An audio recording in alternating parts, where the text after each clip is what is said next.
Hi, hello, everyone.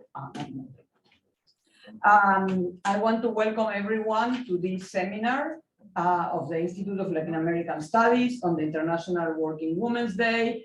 I think we have the pleasure of doing this today. I think Argentina has given an example to Latin America in terms of gender laws, including abortion law and the formalization of domestic workers that we're going to talk today. But it also has been an example in the region in setting up the movement Ni Una Menos against gender violence, which I think is quite important to remember today. The first Women's Day was 1908, and it started in New York City with a movement of women workers asking for better work conditions. So I think it's very timely what we're discussing today. And in 1911, there was just after one of the International Women's Day was first celebrated, the Triangle Fire in New York City, where many, I guess, more than 100 women workers died.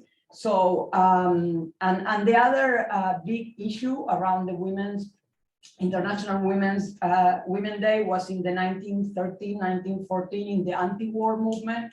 And given that we're again living moments that remember that time in history, I think it's also very important to remember International Women's Day. So today we have the pleasure of having with us Nayla Vacarezza and Inés Pérez. Nayla Vacarezza is an assistant researcher at CONICET in Argentina, affiliated at the Gino Germani Institute, and she teaches sociology in the University of Buenos Aires. She holds a sociology degree and a PhD in social sciences from the University of Buenos Aires, and she has been working on abortion rights movement in Latin America and the Southern Cone. She wrote La Intemperie y lo Intempestivo, Experiencias del Aborto Voluntario en el Relato de Mujeres y Varones in 2011, and she co-edited with Cecilia Macon and Mariela Solana, Affect, Gender and Sexuality in Latin America, and her last co-edited book, Abortion and Democracy, Contentious Body Politics in Argentina, Chile, and Uruguay, which is here, and you can buy it on Amazon or wherever you want. I really highly recommend it. The other speaker is going to be Inés Pérez, who's an Argentine feminist historian whose research focuses on domestic workers. She also has a PhD in social sciences and humanities from the University of Nacional de Quilmes and a postdoc from the University of Leuven in Belgium. She teaches at the Universidad Nacional de Mar del Plata and is also a researcher at CONICET, and is the author of El Hogar Tecnificado, Familia, Género y Vida Cotidiana, 1940-1970, and co-author of the book Género e Consumo, Representaciones Mediáticas de Prácticas de Consumo no Espacio Doméstico, pardon my Portuguese, Argentina y Brasil no século XX, with Marines Ribeiro dos Santos, and Senderos que se bifurcan, Servicio Doméstico y Derechos Laborales en la Argentina del siglo XX, with Deborah Garazzi and Romina Cutuli, which is also here. I also recommend the book. So they're going to talk to us today about legal abortion and the formalization of domestic workers in Argentina, a feminist perspective. Thank you very much.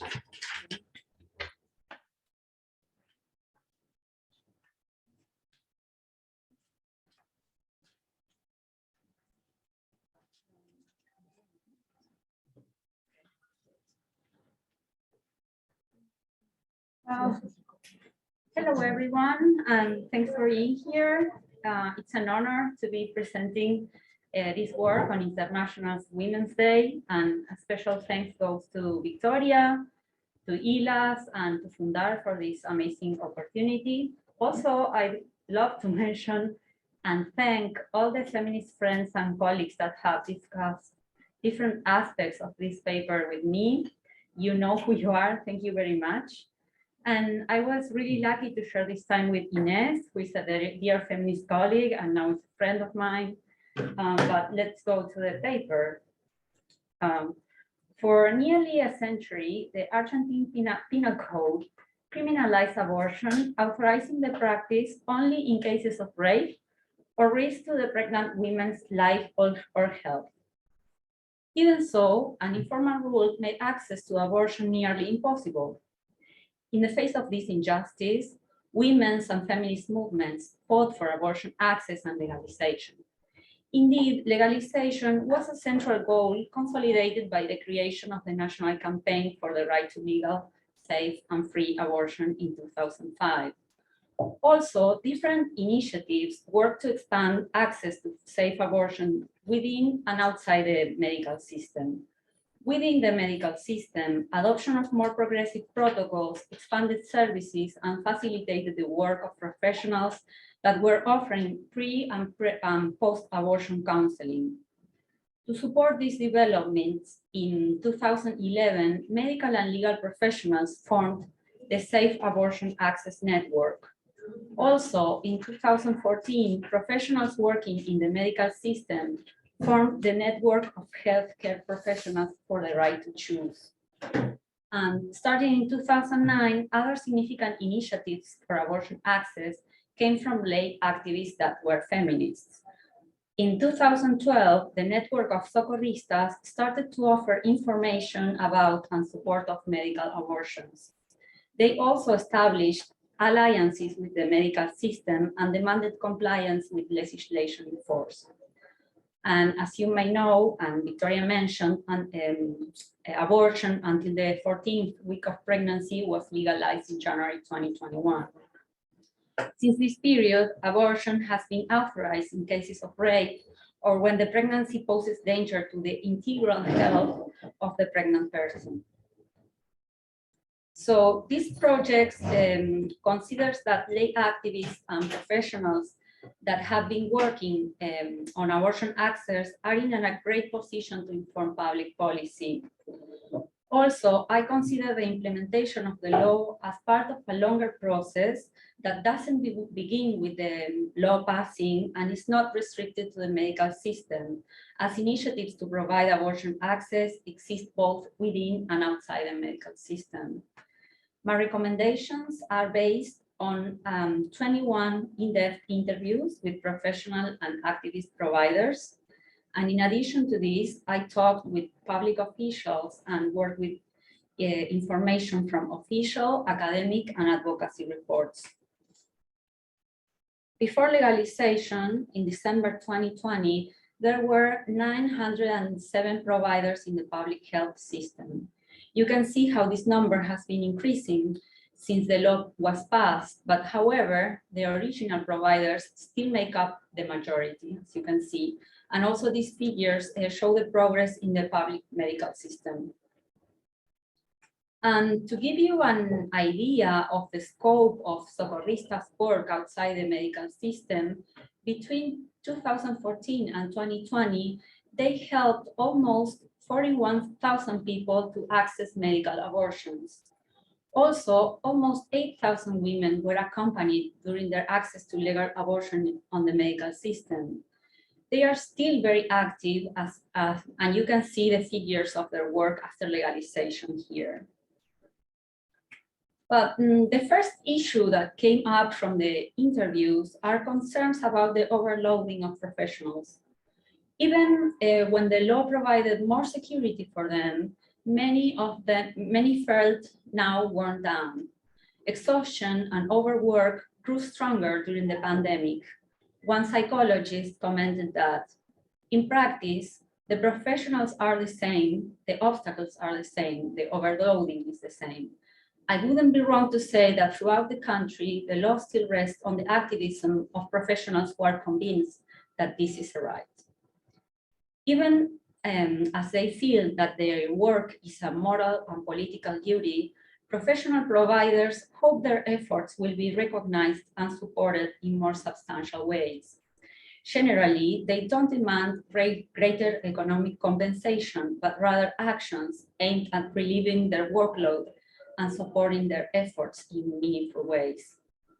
So if we want to maintain levels of access, the well-being of professionals must be a priority. This may be especially important in areas where there are few providers or where stigma and violence are particularly strong. First, it's important to work at the state level to improve their working conditions, bearing in mind the physical, mental, and emotional strain inherent to this work. To make progress, we might prioritize the positions of providers, offer days off, or reduce the number of working hours. Second, the federal government may offer training opportunities that also can work as incentives. For example, grants for graduates or specialization programs, or short, high-level training possibilities in Argentina and abroad. Finally, federal and state governments can create spaces dedicated to promoting professional well-being and demonstrating appreciation for their work. Second issue that came up from the interviews is the geographical disparity in services. Figures by Proyecto Mirar show that while the national abortion rate is 3.2 thousand women of childbearing age, some provinces have shockingly low rates, like, as you can see, Corrientes, Formosa, Misiones, San Juan, and Chaco. In these conservative provinces, implementation is happening much more slowly. One general practitioner recalled, there are places that historically had enormous problems with access, for example, Corrientes, which is the worst province for abortion access. Interviewees indicate that the main problems are the lack of trained professionals willing to provide services, the scarcity of management resources at the provincial level, and the high degree of social stigma in these provinces. So to expand access and reduce geographical inequalities, the federal government might create task forces dedicated to building new healthcare teams in provinces with limited services. Monitoring these teams, offering technical support, and providing resources for their well-being are crucial to the success of these interventions. Also, the federal government can provide support and mentorship opportunities to those who are responsible for implementation in provinces with lower levels of access. Finally, it is vital to promote the participation of civil society in the implementation, especially in these provinces. All actions aimed at publicizing, destigmatizing, and making abortion and sexual health a part of community life and not just a medical issue, ensure the protection of providers and the long-term sustainability of these policies. The third issue I want to stress is that for both community and professional providers, increasing access is as important as improving the quality of care. Gynecologists noted that before the law, it was like, okay, I give you what I can, and you should be grateful that I'm offering you an interruption of pregnancy. I think now we have the challenge of breaking down that logic. We have to guarantee access, but not just any old way. We have to take care of all the details, ensuring comfortable conditions. The new legal framework is perceived by professionals and activists as an opportunity to raise quality standards and to develop comprehensive care models. For providers, technical excellence must be combined with horizontal and quality interpersonal interactions between providers and people seeking care. Indeed, legalization is an opportunity to consolidate models of quality abortion, working in collaboration with professionals and activists. The federal government must continue the effort to provide proper equipment and the constant supply of medicines. In this regard, it is crucial to approve and distribute mifepristone, which is a crucial drug, as well as to increase services of manual vacuum aspiration at the first level of attention. Another top priority must be to intensify efforts to train professionals. In-person training and follow-up is vital to secure the concrete impact of these education programs. Finally, public policy can benefit from the experience of activists and professionals for developing new standards of integral quality care. They have been advancing cutting-edge models that are patient-centered and consider attentive listening and emotional support as an important part of abortion care. So I think Argentina is in an exceptional position to offer the world an innovative and integral model of quality abortion care. Finally, interviewees talked about the centrality of collective organization to move abortion policy forward. They also emphasized that collective organization kept up their practice over time, even in the face of stigma and violence. Also, from their perspective, an active civil society is the strongest assurance to continue making progress and avoid setbacks.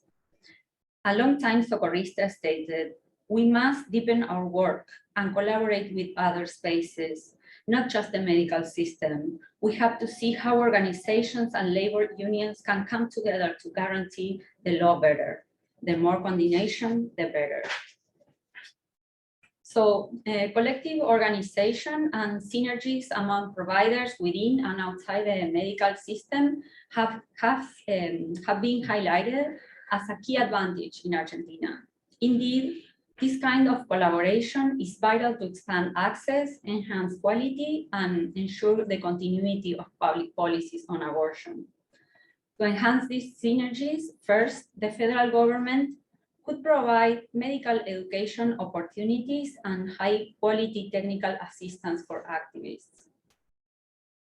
Second, quality of care must be a priority. As I told you, Argentina is in an excellent position to advance innovative and comprehensive care models based on the experience of both lay activists and professional providers.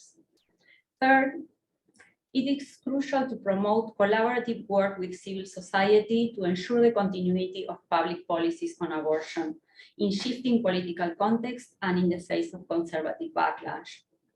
Finally,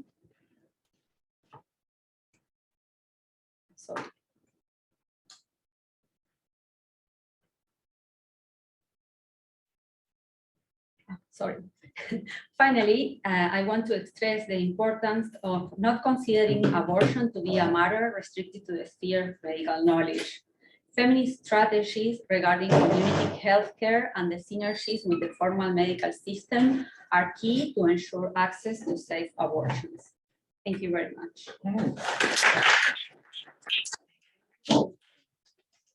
If you want to go, and then we open the discussion for both. Okay.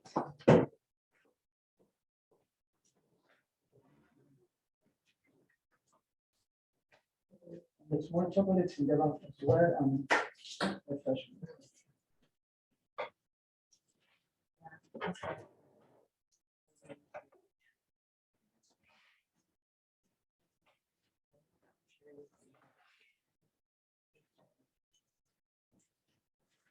Well, first of all, I also like to thank Columbia University and especially ILAS and from that for the opportunity to be here today, and to all of you who have come to discuss abortion and domestic work with us. I would also like to thank the many colleagues and friends who took the time to share their views with me when I was preparing this report. In Argentina, paid domestic work is the economic sector that has been hit hardest by the pandemic and is proving the slowest to recover. It has been estimated that more than 400,000 jobs were lost in the sector between 2020 and 2021, of which only 18% have been recovered. These changes in domestic work have had a strong impact on total female employment and its recovery, not only directly, but also indirectly by the provision of home care by domestic workers, which allows women in the middle sectors to free up time to participate in paid work. Between 2020 and 2021, the labor force participation rate for women fell from almost 50% to 41% and to 30% for women residing in households with children under 6 years of age. In September 2021, the Ministry of Women, Gender and Diversity and the Ministry of Labor, Employment and Social Security created a program entitled Registradas, which seeks to promote access to employment and job permanence among domestic workers. The program provides state financing for up to 50% of the wages of domestic workers to 6 months in new formal employment relationships that are for at least 12 hours per week. Employers must commit to continuing the working relationship for at least 4 months after the subsidy ends. Only employers whose income is under non-taxable minimum are eligible. Since 2013, paid domestic work has been regulated by a new law that expanded the rights of domestic workers in different ways. It extended the universe of workers covered by legislation incorporated new rights, and expanded those that had already been recognized. The law also established the National Commission of Work in Private Homes, made up of representatives from workers, employers, and the state, which establishes the minimum wage for the sector. However, high levels of informality substantially limited the effective scope of the new regulations. In 2018, 76% of the 1,400,000 people employed in the sector, the vast majority of whom were women, were not registered with the social security system. Formal employment is a key component in access to labor rights. Among informal domestic workers, only 9% have social security benefits, 3% occupational risk insurance, 14% paid vacations, and 16% paid sick days. Registradas is also important because it is the first program to support middle-income households who cover their needs for care and domestic work, and also because it is the first program to promote registration addressed at middle-income employers. Since 2005, employers who pay income tax, that is higher income employers, can deduce the value of wages and labor charges of registered domestic workers employed at their homes from their taxes, but there was no such a program addressed at middle-income employers. However, Registradas fails to equal the subsidy that higher income employers already receive through tax exemptions, both in terms of subsidies amounts and length. Registradas also fails to address three factors that are key to defining working conditions in the sector. First, it focuses on labor relations of 12 hours and more, 12 weekly working hours and more, when the most unprotected domestic workers are those with shorter working hours, whose employers also bear proportionally higher workloads. Second, working conditions continue to be negotiated on individual basis. Although formal employment in itself implies higher levels of protection, factors such as the length of the working day, the definition of the tasks to be performed, access to personal protective equipment, overtime pay, and so on, remain within the scope of individual negotiations between the worker and the employer. Finally, the program does not promote conditions for underemployed workers, that is 4 in every 10 domestic workers, to increase their weekly working hours, which has a direct impact on their salaries. From this, I suggest 5 recommendations. The first one is to extend the scope of the subsidies for paid domestic work. The program, I think, should be extended to include work relations of less than 12 weekly working hours, that is 1 in every 3 domestic workers. It's necessary to consider the employers who hire work for less than 12 hours, on which registration supposes in proportional terms higher costs. The subsidy to these employers should be accompanied by subsidized payment of labor charges corresponding to a full-time employment relationship to prevent workers from being left unprotected. In fact, the program should be extended or could be extended to all registered domestic work relations in a more progressive scheme. This could impact workers' salaries and also would be a recognition of the responsibility the state has towards care. However, this needs to be studied carefully to consider budget restrictions. I would also suggest to introduce a third party in the labor relationship between workers and employers. In Argentina, since 2004, the National Program for Home Care Workers has promoted the establishment of workers' cooperatives. These cooperatives provide workers with a series of benefits that derive from collective bargaining around wages and working conditions. As research has shown, cooperatives increase workers' autonomy, improve their working conditions and salaries, allow them to construct a collective meaning for their work, and lead to clearer descriptions of the specific tasks that workers are expected to perform. They also guarantee stability in employment and workflow, which is highly significant for domestic workers who work less than 12 hours a week, a third of all domestic workers. However, caregivers working for cooperatives access Social Security services by registering for self-employed tax status. This poses difficulties around access to health services and puts them in the lowest pension bracket, while also preventing them from accessing accessing paid maternity or sick leave, severance pay, and other labor rights. So state support through the creation of home care workers cooperatives is a model that could be applied to domestic workers. Introduction of a third actor could go hand in hand with the subsidy scheme, or could be thought of independently, focusing on working relationships of less than 12 hours per week. In any case, this requires an investment that will allow workers to spend time learning how to organize. Legal and administrative support is also needed to create and sustain these initiatives.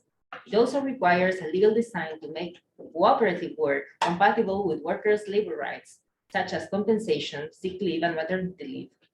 Finally, the success of this approach would depend largely on generating incentives for both employers and employees to want to hire or join cooperatives respectively. Domestic workers are currently undergoing a process of segmentation between those who perform general tasks, such as cleaning, and those who mainly perform assistance and care tasks.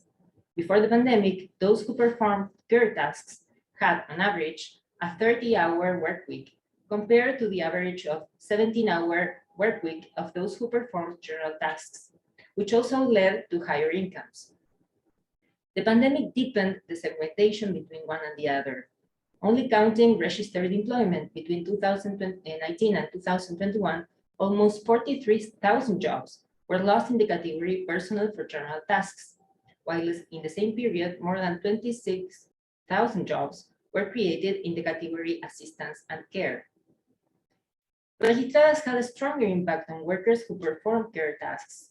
43% of the applications for the program were framed in this category, while only 18% of the total registered workers are under that category. This shows the importance of the program in providing care for middle-income households, but also that it is necessary to design policies to create employment and improve working conditions for those who perform general tasks, mainly cleaning. The creation of specific cooperatives for cleaning and child care providers is one possible route to address these differences and also toward professionalization and achieving clearer definitions of the tasks that domestic workers are expected to perform. It will also create an incentive for employers to hire higher quality specialist services, paying higher salaries. As various studies show, employers find it hard to get reliable workers and replacements when the regular employees are absent. Cooperatives could provide substitute workers, thus ensuring this service provision is never interrupted. Domestic workers' wages depend not only on whether or not they are formally employed, but also on the number of hours per week they can devote to paid work. Underemployment in the sector is high as a result of both low demand and the difficulties that domestic workers face in reconciling their paid work with the unpaid care they perform in their own homes. In this sense, designing programs that allow domestic workers to free up time from unpaid work and thus work longer hours outside their home would have a major impact on both their wages and the process of bargaining for better working conditions. Although this policy cannot be divorced from the need to increase free care services in public institutions, which are still very deficient, such programs could be organized based on economic support for cooperatives and unions, which could also be an incentive for the workers to organize collectively. In 2018, only 16% of domestic workers were unionized. Providing services that domestic workers potentially have a huge need for, such as childcare, could be vital to achieving greater collectivization, which would in turn increase organized workers' lobbying powers. Communication is key to the success of these measures. In recent years, campaigns providing information and public policies directed to the sector have targeted almost exclusively employers. Although they need to be continued, other media campaigns need to be implemented for workers, including providing information on the labor rights that the law establishes for them, where they can get help in case of labor conflict, and the advantages of organizing collectively. Finally, I would like to insist on the importance of focalizing public policy on those domestic workers with shorter working hours, because they are the most unprotected and have lower salaries. I believe collectivization is for them, and also for all domestic workers, the main way to improve labor conditions for the sector. Thank you very much for your attention. Thank you. I'm just going to open the conversation with some comments, and then I'll open it to everyone else.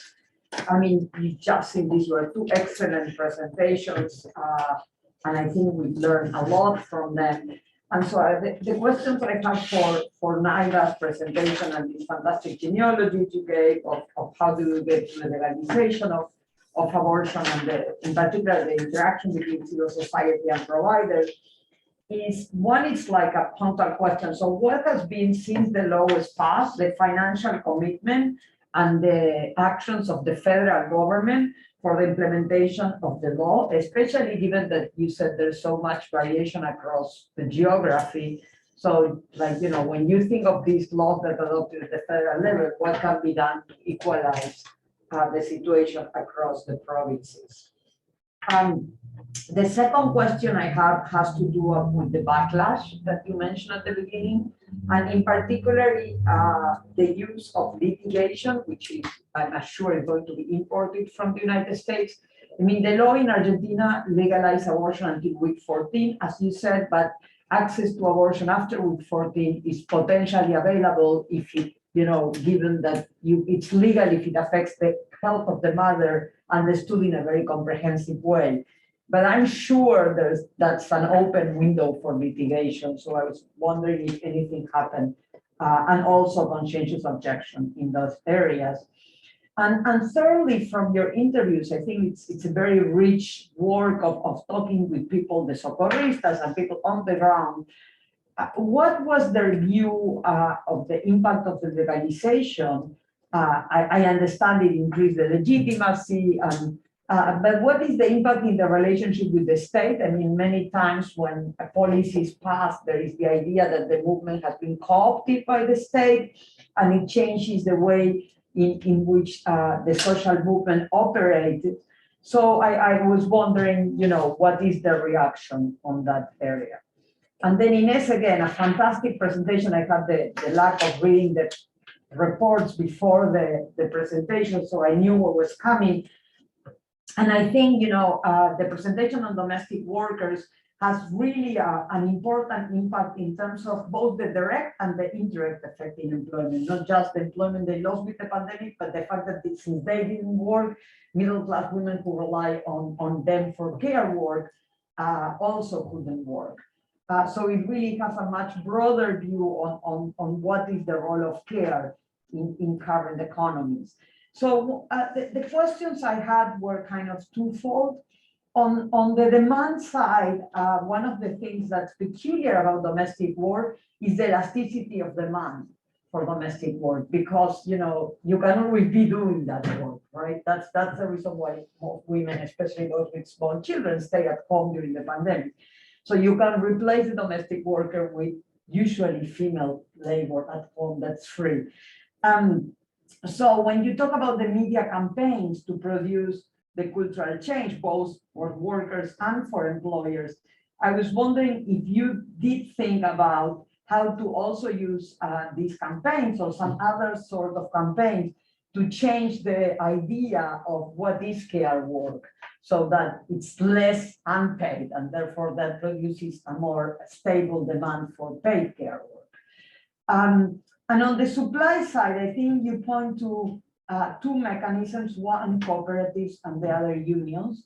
There's one mechanism you did not discuss, which is the enforcement of the rights that the state has already given.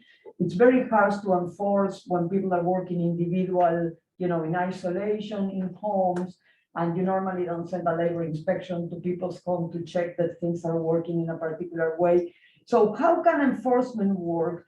And enforcement, you know, also brings the issue of unionization. I mean, for enforced labor, most of the studies of labor law tells you that enforcement works better when you have unions. But this is also a very hard to unionize sector for the very same reason.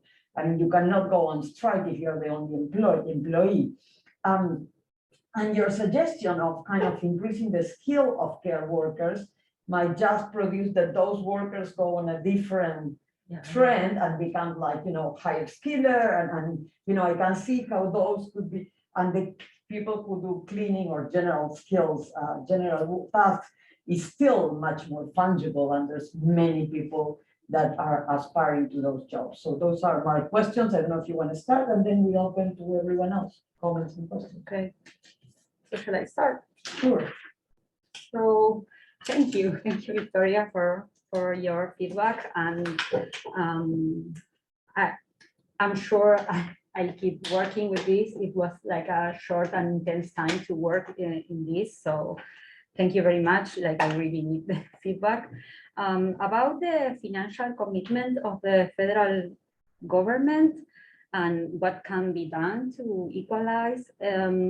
I think like the national program for sexual health and reproductive health is like, they are doing everything they can. They have made great advances, like in terms of provision of misoprostol. Now misoprostol is widely available in the medical system. Also, they are like working against the clock. I don't know if this is correct, but to have the authorization for the mifepristone, which is a crucial medicine to ensure the best quality abortion with medications. This takes time, like have bureaucratic processes. And also they are they took a donation of vacuum aspirators from IPAS, and this is starting to be distributed. Like, we have like only 12 months, I don't know, like 13 months into this law, so they are like making progress in this.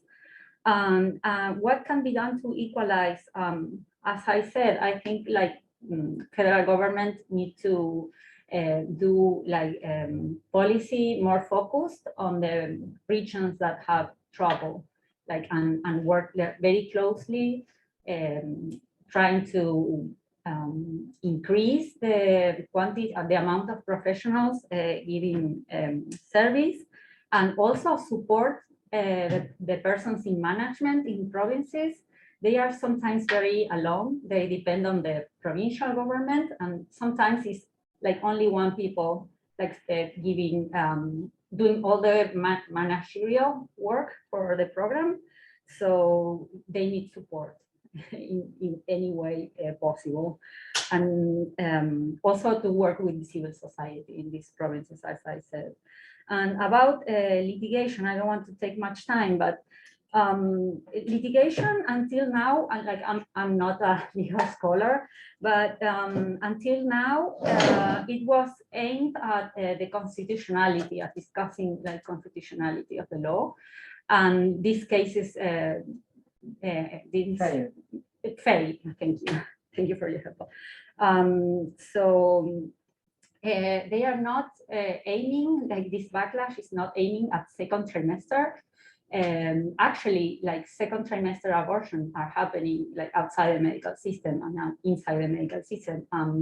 It didn't catch the attention of these people, and we can hope they keep quiet, because also like it's a very good law, like the law protects abortion in second trimester in broad cases. So, there is a case, a legal case against a young doctor. And this is a very important case. The Ministry of Health is working on it. Also, issue networks with legal scholars and legal professionals are working on it. And this got the attention of providers, professional providers, because they are worried about their like legal security. So this has to be like get attention from the federal government, and they are doing like progress on that. And lastly, about the impact of the law, what is the reaction of providers? Like I'm thinking more about the social movement, socorristas and the social movement. Yeah, well, right. Yeah, but when I say providers, I think about lay activists and also professional providers. The main reaction, I think, is a greater security, greater legitimacy, but also a sense of opportunity. Like now we have, now that the law has passed, we don't not only have security, but we can like expect more, we can push for more. And in a feminist way, they say we have to take care of the law, like putting, like we have to defend this, we have to work with other organizations to keep this law going and to expect more, like to broaden the horizons sometimes in a revolutionary way. I think that's what I have to say. Thank you. Thank you for your comments and for your questions. That they keep me thinking. So thank you very much. Well, I think that campaigns are actually the campaigns that are now promoting Legisladas, for example, are making a point about the importance of calling the workers and to consider what they do work. And there's a broader campaign, I think, and it's part of feminism in the streets to consider care as work. So there's something going on there, and to try to visualize this unpaid work as work. However, I think there's a kind of risk there, and something you suggested when you said when you asked about the supply side. I think the emphasis on care could be actually a risk, could create a risk of improve the status of those who care and not the status of those who do the cleaning and other domestic work. And this is something that is actually happening. Home care workers are actually trying to set themselves apart from domestic workers. They are included in the same law, and they are trying to get themselves a new law that, if you read the bills, they do not state any specific work right or labor right. They are just wanting to separate themselves and say they are a different kind of worker.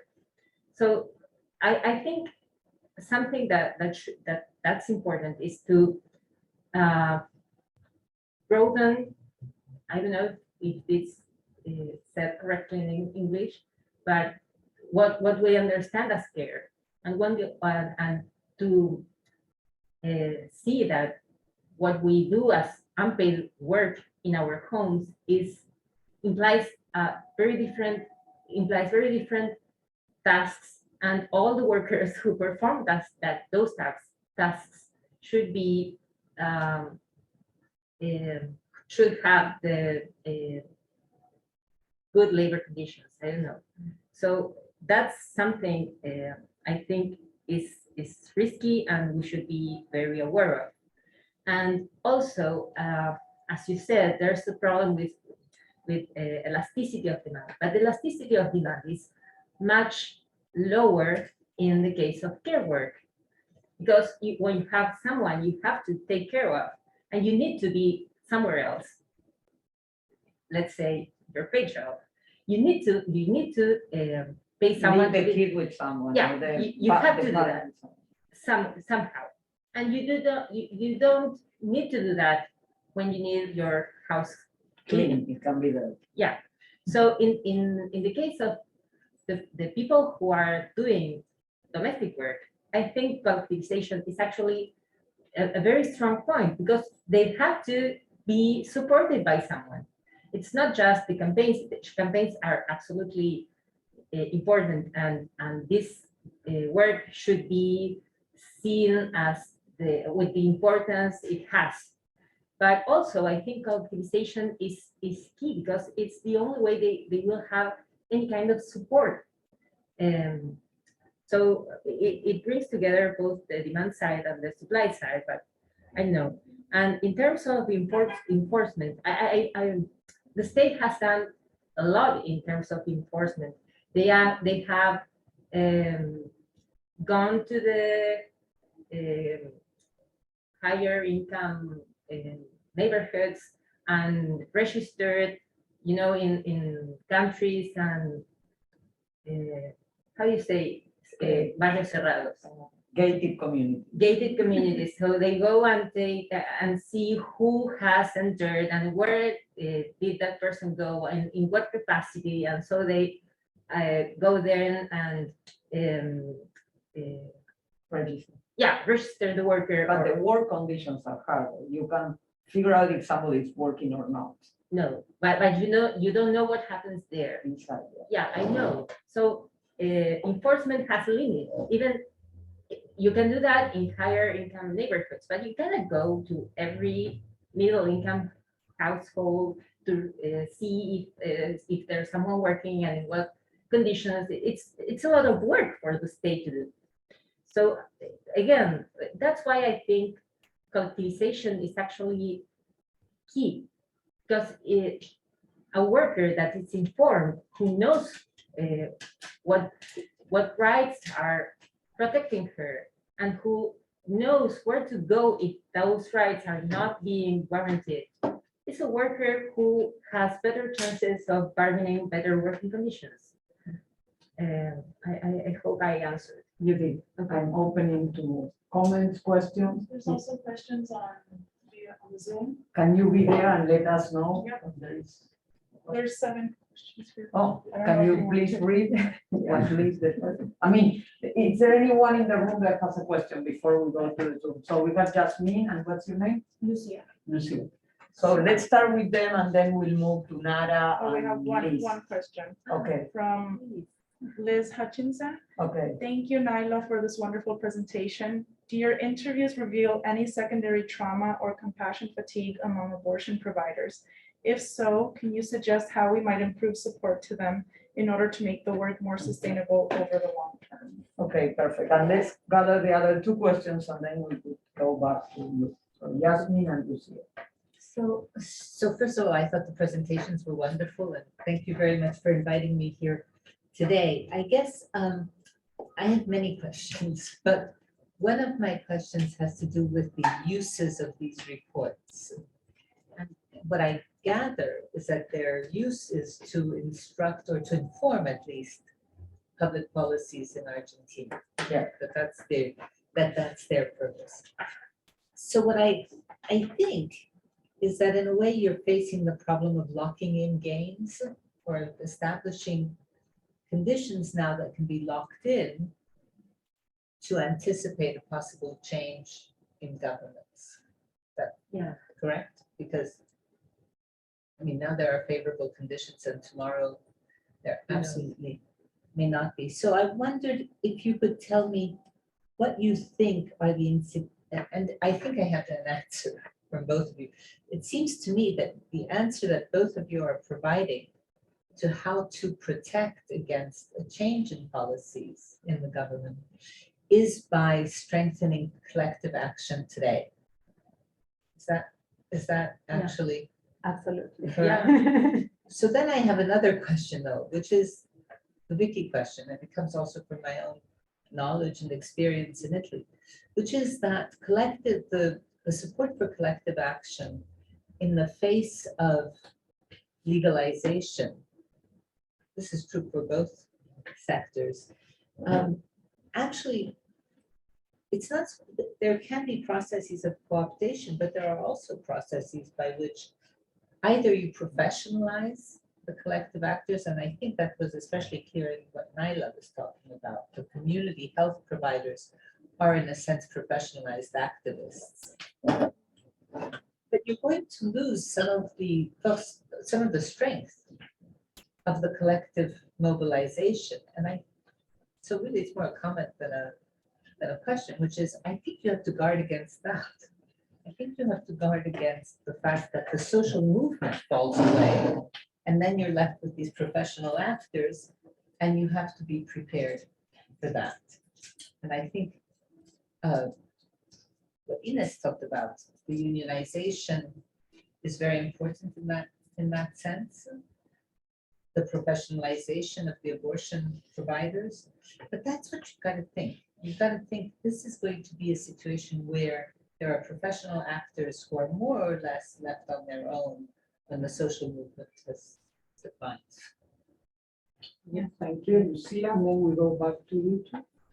Thank you both for your excellent presentations. I just wanted to know more about the background of the care economy in Argentina.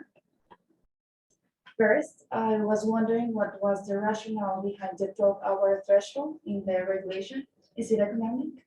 And second, I wanted to know if there is any city in Argentina where there is a system of care established, such as the one implemented in Bogota. I was wondering if that's the case in Argentina. I think you can probably explain a little bit of the Bogota. I'm not sure they are aware. Okay, the care system that's recently established in Bogota looks to provide for care services in those locations where women need that care services. For example, women that live in households with people with disabilities or with children. So what the major has recently done is to create these networks and these care providers in specific neighborhoods where those care services are needed.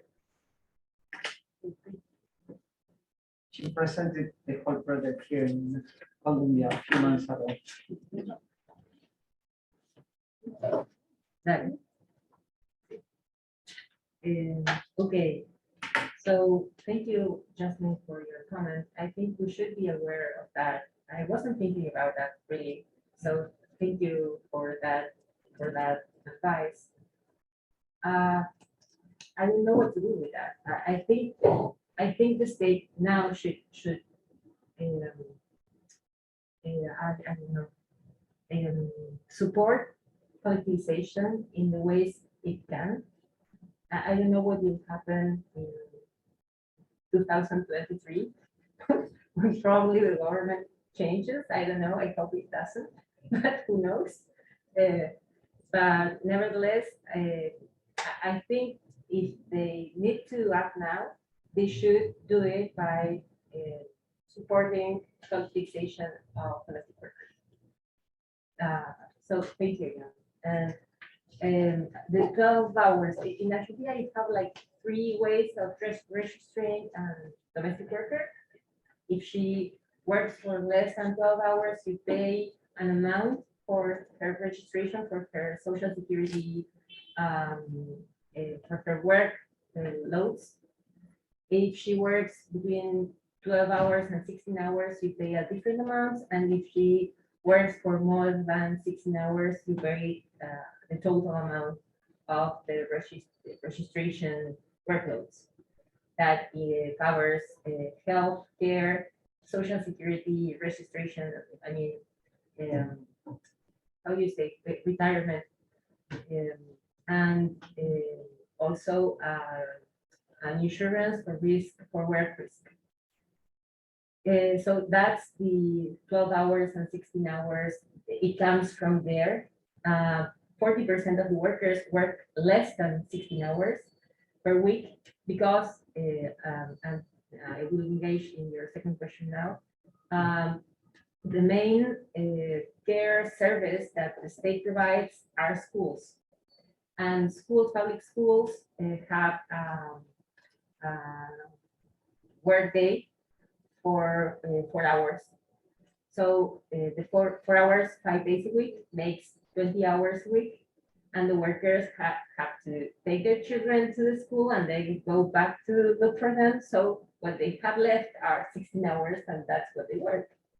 So it's very, you can see how the lack of provision for childcare makes the paid working hours of every worker, but especially poor workers and domestic workers, very short. There are provisions for elderly care. There are not very good provisions. There are subsidies for social insurance, cover a part of the care worker salary, but it's a very limited amount they cover. And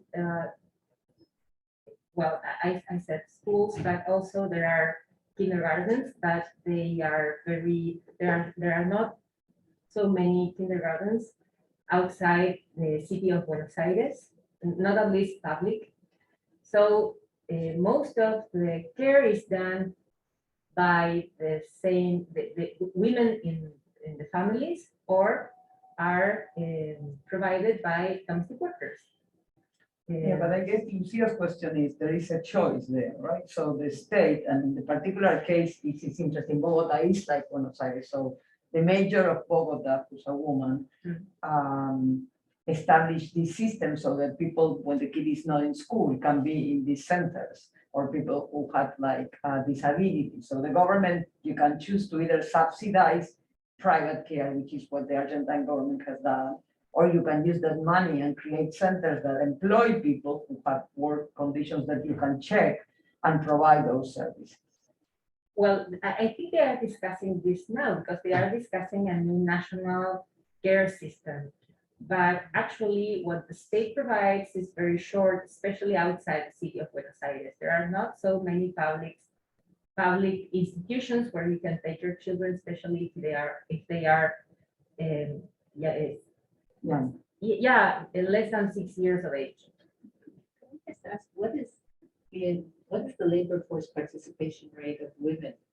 It was before the pandemic, it was almost 50%, it was 49% and something, and it has reduced to 41%.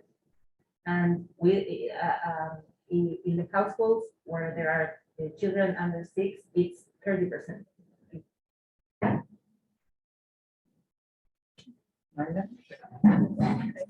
Well, thank you for the questions and feedback again.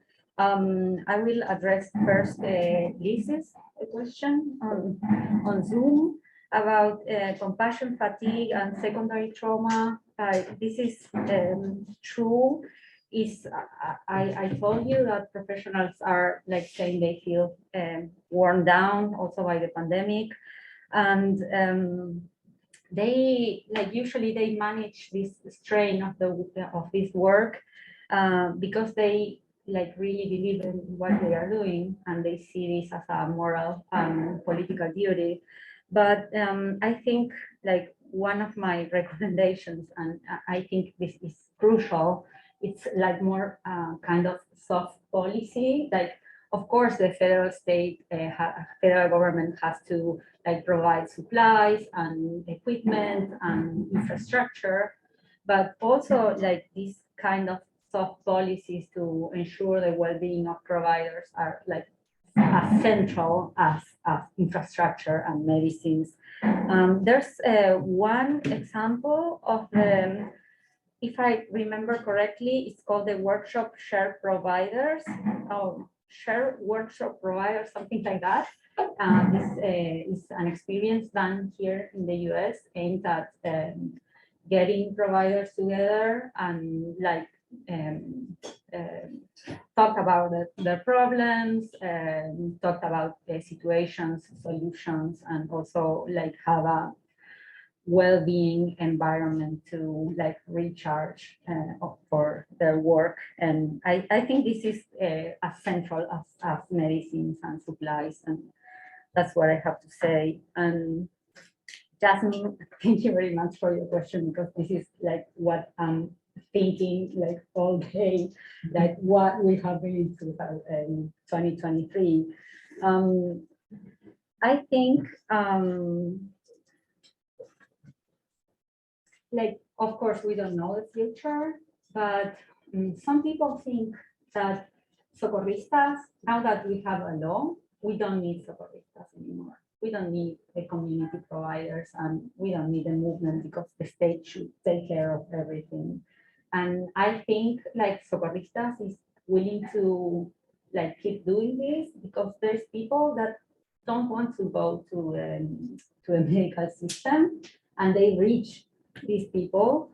And also this is our best defense if there's backlash of the policy change or the government change. They are part of an autonomous feminist movement, and they are not professionals in the way that they are not willing, happens here in the US. They are not willing to open specific clinics or like become professionals in that way or receive money from the state,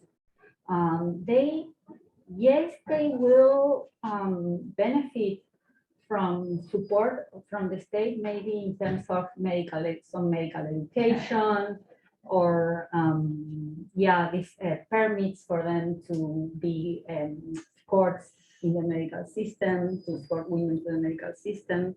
But I think like keeping up the movement is our best defense in case of backlash or if the government change. And I think they are very aware of this. So we'll see what happens. But I think the movement is taking a different direction that What makes you think that a change in government will produce dramatic changes on abortion law? The coalition that supported the abortion law had people from both sides of the political arena, and it's not clear, and the opposition to the abortion, it's on both sides of the political arena. So I can see a backlash, I certainly in the provinces that you pointed to, but I can't see a dramatic change, even if there is a change in the color of the national government in 2023. Yeah. I'm sorry. Yeah. It was, but I think that nowadays. No, on your issue is different. I'm talking about abortion. I know, but nevertheless, I think that conservative politicians are now building against gender policies that they identify with this government. So even though I agree with what you're saying, they are making gender agenda a problem. But the public opinion data shows a trend in which the right and the left are moving in the same direction, even if at different paces. So a support for abortion has always been higher among the left and on the right, but both trends keep moving in the same direction. So it's going up for all groups of people. So it's only small minority, again, in the general population. If you go to Corrientes or if you go to, any of these provinces, the situation is different. But if you are thinking of, for instance, the city of Buenos Aires, which is in fact controlled by the opposition to this government, the support for abortion is the majority of the population. So I don't see politicians going against public opinion in Argentina. In general, any problem we have, if the politicians only do what public opinion wants, they never go against public opinion. So it seems odd to me to think that that would be the way of change. I can't see legal challenges, I can see society change, that's a different story. But with the current distribution of preferences, I cannot see, in the case of abortion, it's a very different thing with domestic workers, a dramatic change with a change in the administration. Yeah, you had something? Yeah. No, I think I agree. I think like the past no, because there was a coalition supporting that policy. So I don't think that would change that much after. I think like maybe in some national levels, there are some provinces that would be like different, but nationally. To debilitate public policy on abortion, you don't need to do nothing like noticeable. Like if you just like stop supplying medicine, supplying misoprostol, you won't have you will have this law, but it won't. Like, but again, I agree with you. But so the city of Rosario is governed by the opposition. And they have been at the forefront of the provision of misoprostol before the national government.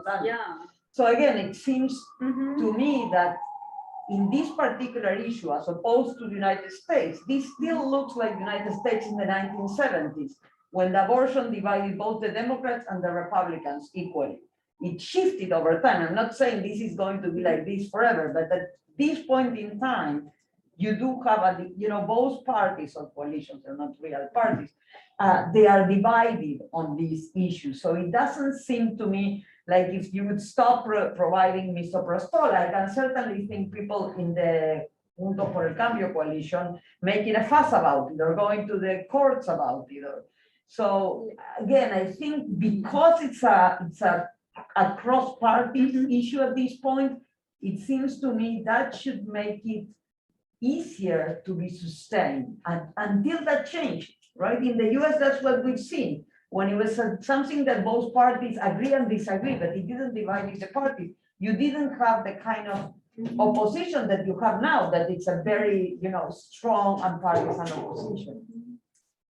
So I don't know, I mean, for 2023, I'm less worried. I'm not saying that in 2030 things won't change, but I don't see that changing in the next 2 years.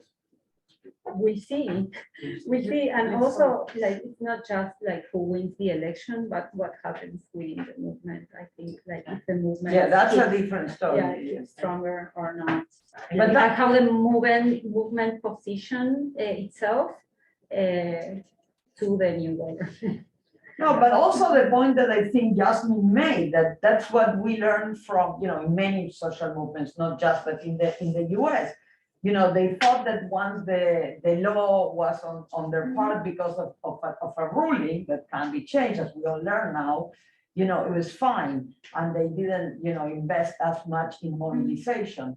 If you don't have the people on the street, it is much harder to sustain. I mean, that has been true for any social movement. And the thing is that abortion is one of those issues that has historically had a particular symbolic value for the mobilization, especially of feminist movements, also of gender-based opposition, but, and that, so I'm comforted in a way by thinking that the election is in 2023, because I think it's pretty close.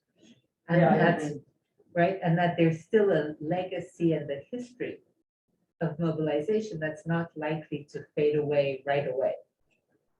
But I think that in the longer run, the question of women remaining mobilized over an issue like abortion, and I think actually that the question of care is even more complicated. Yeah, I do agree, because that costs much more money. Yeah, it costs much more money, and because it's, it's less likely that middle-class women are going to go into the streets in support of domestic workers who lay themselves higher. Yeah. I mean, let's be real, as they say. This is a very different thing. Abortion is everybody's body. Domestic work may be everybody's work, but the coalitions are very different. So Vicky, coming from Italy, where there was immediately a strong movement against the legalization that we had obtained, but it was defeated, and it has continued to be defeated for the past almost 50 years. And yet there are clear signs of places where the implementation is where you get the defeat. That's what actually happens. That's what's happening here too. Yeah, of course, it's Texas, not New York. It's Texas, not New York. It's exactly, it's the rule that makes it impossible, but not the overturning of Roe v. Wade. Until this summer, we said. Yeah, so you know how long they've been building up to that? For a long time. So I don't know. I think that when you're talking about public policies that are the result of a mobilization, and perhaps especially of a feminist mobilization, you have to think a lot about the factors that affect that mobilization and what that policy issue has meant for the mobilization, because that's still going to be where your strength is. So and now I have a question for you, and I think it's thinking, so the fact that the law passed has, if you don't build like another issue to bring people to the streets all the time, or to have like, energize, you think that weakens the social movement? I think that there are a series of factors, but ultimately, it can become very difficult to bring people to the streets. And whether that's important or not is a function of what the situation is of the political system.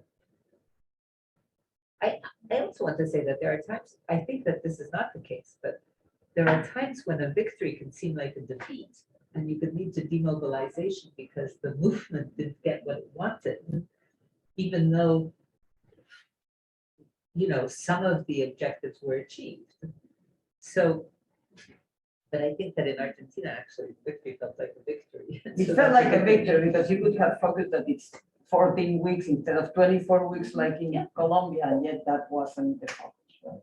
And there's another thing, like another factor, like there's mobilization, And also there's information and publicization of how to use these drugs to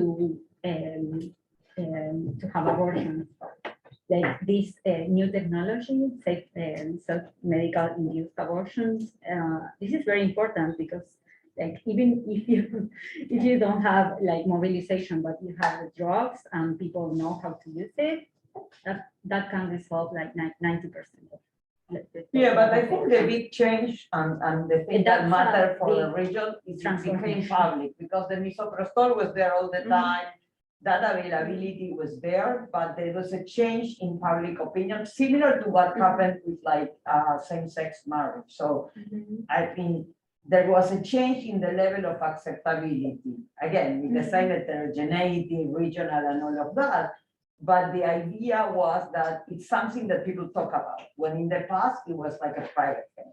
And I think that's what moved around across the region and it's causing a lot of change. I think the other thing that in Argentina plays for the abortion movement is the generational issue too. It's the fact that it's such that the young people seem to be so much in support of this.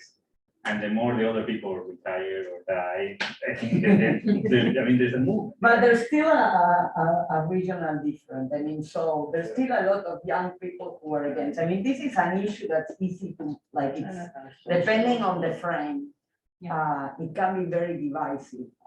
So in some questions, it could be much more divisive than domestic workers. So it's much harder to build a coalition on domestic workers, but you can bring the left and the right to think, oh, you know, the care work is important, work conditions, in particular in Argentina, there is a tradition about the rights of workers. It's easy to have the left and the right supporting this.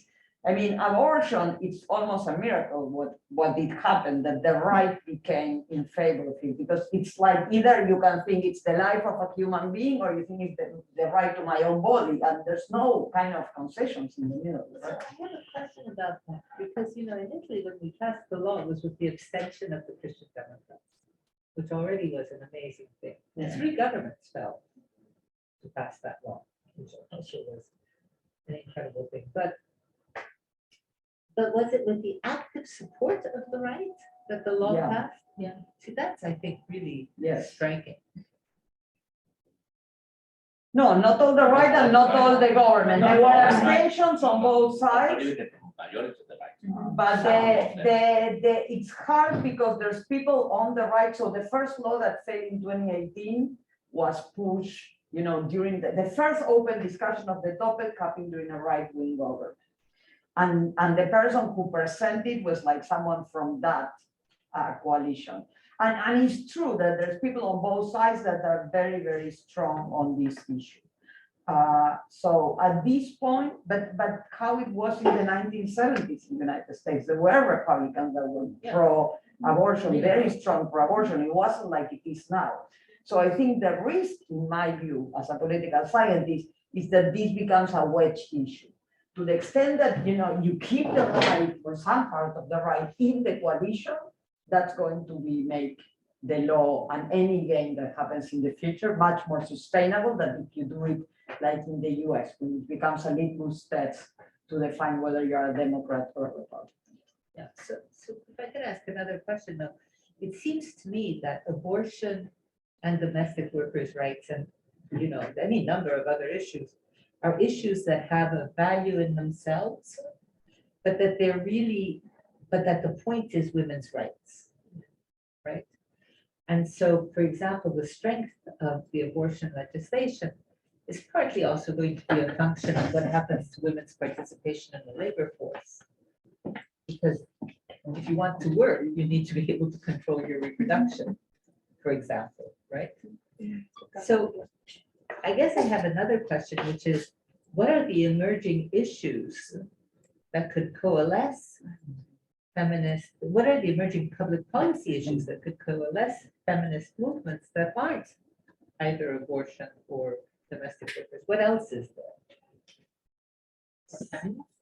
Yeah, so that you sustain a women's movement, even when you have these victories that exist. How do you sustain the movement? That's my question. That's not a small question. Yeah. Question. Today, we are marching on the Yeah, the IMF. the IMF. Yeah, Yeah. yeah. This is the main topic of today's protests in Argentina. Which I think is a mistake. Because it divides. To the extent that they give they divide the feminist movement, when you lose the election, then that's it. So it's on the neoliberal policies of the IMF. Yeah, so if the extent to you make it anti-neoliberal as the IMF, which in this case is even worse because the government is also divided on this issue. So the government is proposing an agreement with the IMF and the government is opposed, and part of the coalition is opposed to the agreement. So that's even more complicated. But to the extent to which you make the feminist movement equal to one of the two parties, I think that's when you warranty that with enough time, the movement will be weaker. Well, but today is all about work also, because it's women's workers. Yeah, well, it's about work. It's about field work and unpaid work and everything is. And part also of- violence, right? Like And also rape violence. and Yeah. femicide. Well, but This that, is very high on the agenda. that's really high on the agenda and also very risky because it can drive to very- Environmental issues are coming. and coming up also. also, yeah.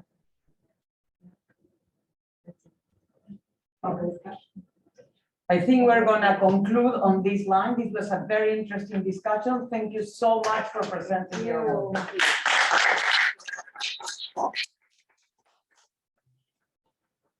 Yeah, Pasar. puedes guardar el chat.